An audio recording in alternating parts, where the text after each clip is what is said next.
how to take care an elderly or a senior citizen lalo na may sakit o karamdaman. Okay, una, kailangan meron kang 100% na pag-unawa at pasensya dahil ang isang matanda lalo na may sakit ay bugnutin, aborodihuin, iba-iba ang pangangailangan. So, dapat ikaw marunong ka o handa ka sumakay sa iba-ibang moods ng isang matandang may sakit. Pangalawa, ikaw na magbabantay, kinakailangan handa ang katawan mo, ang pagtulog mo ay naka-adjust dahil hindi lahat ng oras ang matatanda ay natutulog ng maayos sa gabi.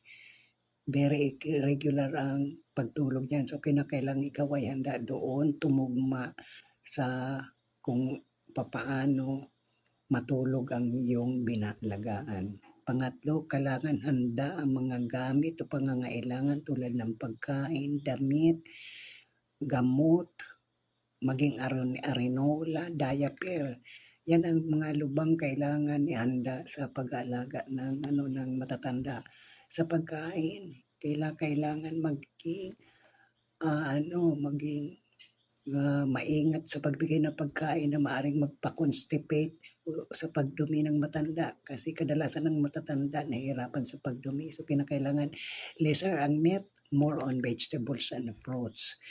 And then, pangatlo, kung kinakailangan mayroong katulong dahil hindi sa lahat ng oras ikaw ay nandiyan, dapat meron kang karelyebo, lalong-lalo na kung kinakailangan buhatin ang matanda at hindi mo kaya, so magagawa mo yung kung meron kang katulong.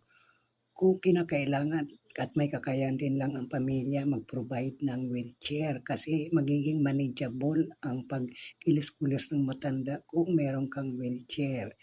And then of course, dahil sa pumasok ka sa ganitong trabaho as a caregiver, kinakailangan ikaw ay devoted sa kung anumang trabaho. Ang puso mo ay dapat nakalaan doon para hindi magkaroon ng conflict ang isip mo doon sa ginagawa mo. Kung ang personalidad mo, ang pagkatao mo ay hindi angkop doon sa ginagawa mo, hindi ka magiging masaya. So, dapat nasa puso ang iyong ginagawa. Okay, that's all guys. Please leave a message or any feedback and please subscribe. Thank you and God bless.